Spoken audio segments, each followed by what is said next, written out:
Hi everybody, this is Pam with Jesus Junk Journals, and we are getting ready to do the Folio journal templates. It's a Folio journal, and the templates are the kit. I know it's a little confusing. I didn't know quite what to name it, but it's basically here, let me show you. Gonna be a journal like this one, only with your paper. And so what I did is I took this Folio journal, that's what I call this, and I took the templates and put them out on Etsy so that you could have the templates, but use your own paper, okay? Hope that's clear. And so I've been I just want to make sure I'm super clear on this. And so this first video, all we're going to do is build the base or the substrate. So get your cereal boxes or, whatever you're using. Regular chipboard. Now this is super thin, so if you're using this kind of chipboard, I would make a double layer. So what you're going to need, I'm going to show you my little drawing here. You're going to build a base with, here's the cover, here's the spine, here's the back. And if you're using the thin chipboard, cut 2, 2, 2, and 2. And these are the same size, so actually you will cut 4 pieces of thin chipboard that is 5.5 inches wide and 8 inches tall.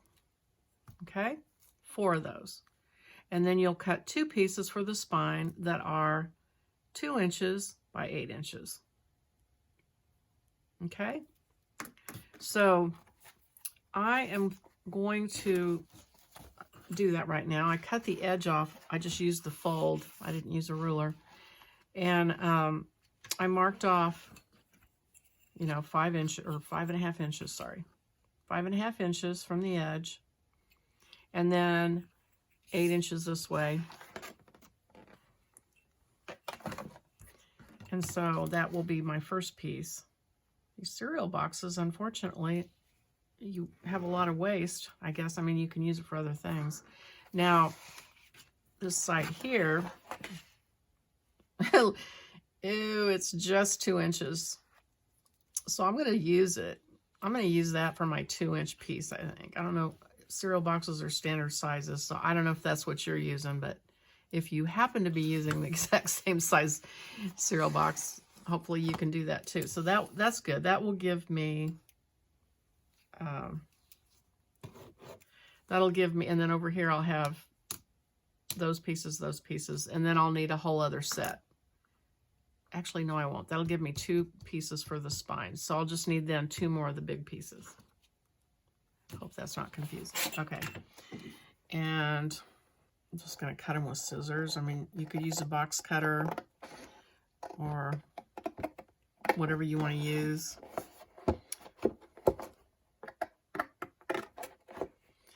And I'm glad to be back out here making videos. So I went to Florida, and so that whole last half of that last journal, I had to make the videos ahead of time because I knew I was going to be out of town. So it's been a while since I've done this and made a video. And so I went to Panama City Beach with 3 girlfriends, and we had a great time. We stayed in a condo, and it was right on the beach. It was great, and ate a lot of food. I've been on this diet. And, so I had determined that when I'm on vacation, I was going to go off the diet, which I did, and ate and just had a great time. And then I didn't feel so good. So now I'm back on my diet. And so, but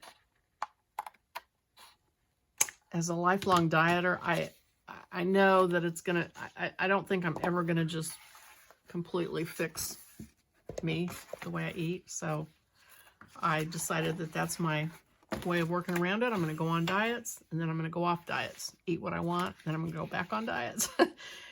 And so at my age, I think that's just the best policy that works for me. So anyway, that's my plan. So anyway, I had time to read a couple of books. I read actually 3 books one I read actually here right before I left, and then two, and I just was going to comment on them in these videos because some of you might be interested and might be helped by some of what I read. Okay, so I'm going to use, see, I'm using these as templates so I don't have to use a ruler anymore. And I'm going to also, so I'm bouncing back and forth, sorry. I am going to make 2 of these during the videos, just so you can see maybe the different directions that could be taken. I know everybody's is going to look completely different because you're going to use your stuff. But I think I'm going to use maybe more fabric on one. We'll see what happens. But the thing is, if you want to make multiple journals, it's always easier to do it all at one time. So, you know, if you're going to make 5 of these, cut out 5 of them at one time, and it'll go faster in the long run. Plus, if you, I don't know about you, but when I finish a journal, the last thing I want to do is turn around and make one just like it again. So, better to do it all at once.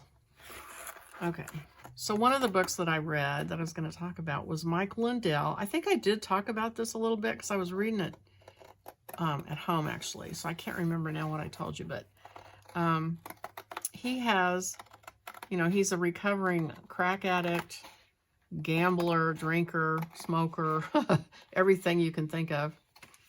And he has a recovery network where he has found treatment places, rehabs that are actually good.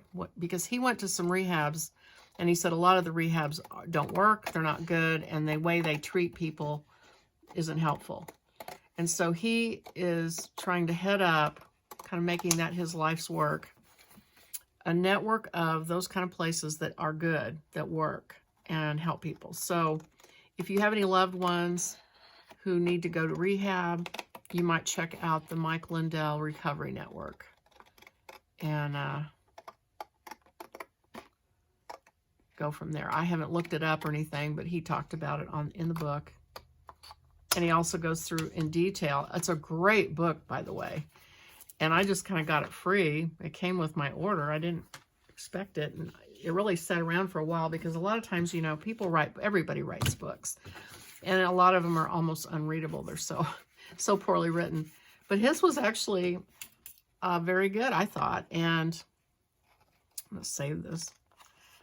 And the first, you know, little bit of the story kind of I didn't care for so much because he was telling about his childhood and some of the things he did. And I thought, oh, brother, you know, he's just going to be bragging on himself of crazy things he did. But then he very quickly gets past that and goes into, well, more trouble that he got into. But anyway, it gets, I think it gets better as you go. So now okay, so this was the thin cardboard. So I've got my 2 pieces for the spine. And then I need to go find another cereal box or something and cut 2 more pieces of this. So I'll be right back.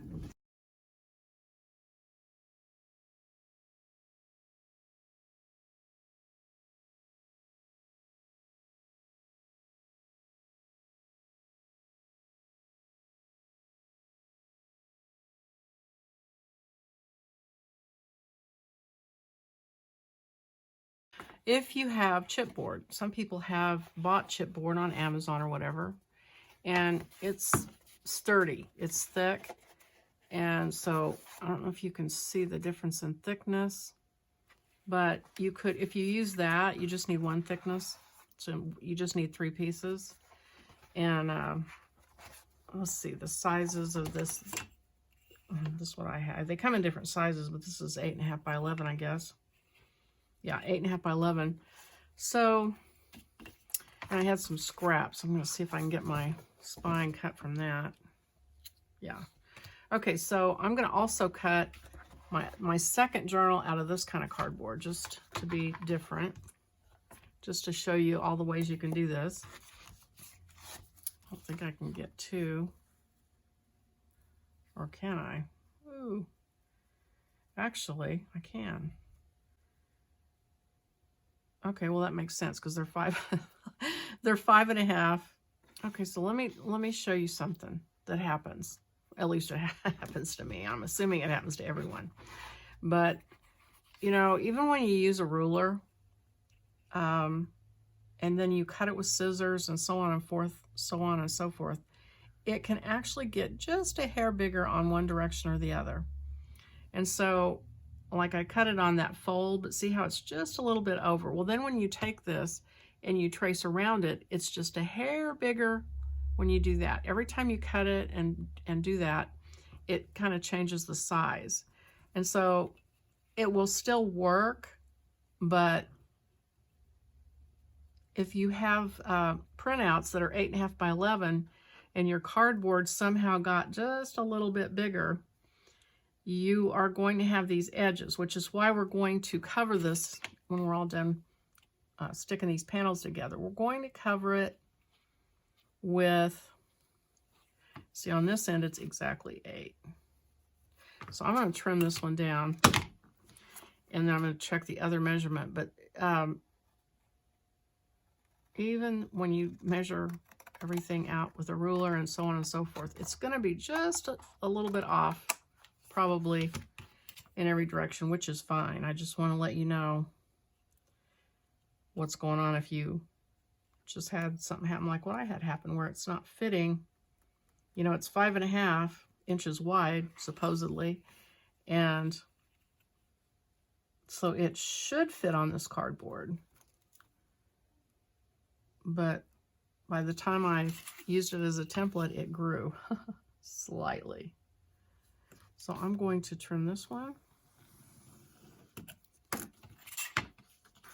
You don't need to do this. I'm just, unless you're trying to use the chipboard like I am and you want it to fit. Now what I could also do is, instead of using this as a template, I could just take my chipboard and measure it in half, which is probably what I'll end up doing. But I'm going to also trim this while I'm at it, just because I can. And I want it to be as close as I can get it. The good thing about using one of these as a template is, you know, sometimes when you use a ruler, you know how it says measure twice, cut once? The reason they say that is because, you know, it's easy to like get the wrong mark. Super easy. And so the next thing you know, you've done all your ruler work, but you marked it wrong. So when you trace around a piece that you know is right, at least it's close to what you want it to be. So now I'm going to use a ruler to measure this because, like I said, it should be right in the center, which would be 5.5. So I'm looking at it, double checking, making sure. You know, don't forget your ruler has a little mark over from the edge. Don't use the edge. Okay, so I am back, and I cut my 4 pieces of these, one for the cover, one for the back, and 2 for the spine. Now keep your cardboard handy because we're going to cut one more piece here in just a minute. And then I also cut one out of chipboard, but if you have chipboard and you want to use that, I cut my 2 pieces out of that, and I cut the spine. So now let's talk about, we're going to glue these together. And so first of all, you can just use, I just used white glue last time, but if you use white glue, you want to put something heavy on it so it doesn't ripple and get all crazy. So glue it together however you want, and probably do it like that, and glue these together and these together. If you're using chipboard, you don't have to do that. So then after we glue these and they dry, it's going to take a while. So I will end this video. It won't be a very long video.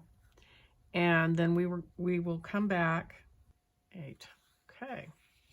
So here's what I was talking about. You just really have to check and double check your measurements. So I thought I was done. I cut this sheet in half and forgot that I need to trim it off. So here. So just double check everything. Make sure you got it right. 5.5 by 8, and these are 2 inches by 8. And then the other piece of cardboard you're going to need, and I'll go ahead and tell you in case you just want to cut them all at the same time, is on the inside of this thing when we're started, you're going to need another piece just slightly smaller than your spine. So I cut 2 pieces on the chipboard, and then I just went in and just kind of eyeballed it and cut off like a 16. You see, I didn't even get it accurate, but that's okay. Just what we want is this is going to glue on the inside, and you just want to make sure that when you glue it in, it's just slightly smaller than the spine. And you can center it up when the time comes. So don't worry about it, but just cut it just a little bit smaller. And on, that's chipboard. And then on this one, you don't need it to be 2 thicknesses. You can get away with just 1 thickness for that inside piece. I'm going to draw around it. I'm going to cut on the inside of the line too, so I don't make it bigger. And make myself a mark here. And then,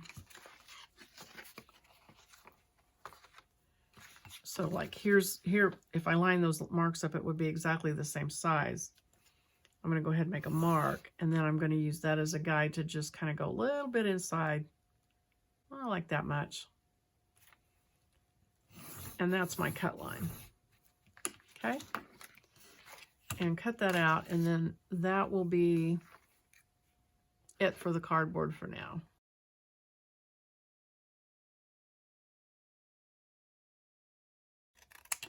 And I'm going to write on here small,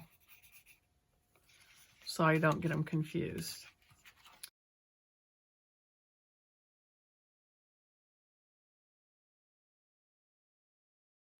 Okay, you guys, I just realized that there's one more piece of the framework that we didn't do, and it's another 2-inch strip, kind of like that. So it's going to glue, we're going to attach it over here. So I'm going to get a piece of chipboard or scrapboard and cut a 2-inch piece.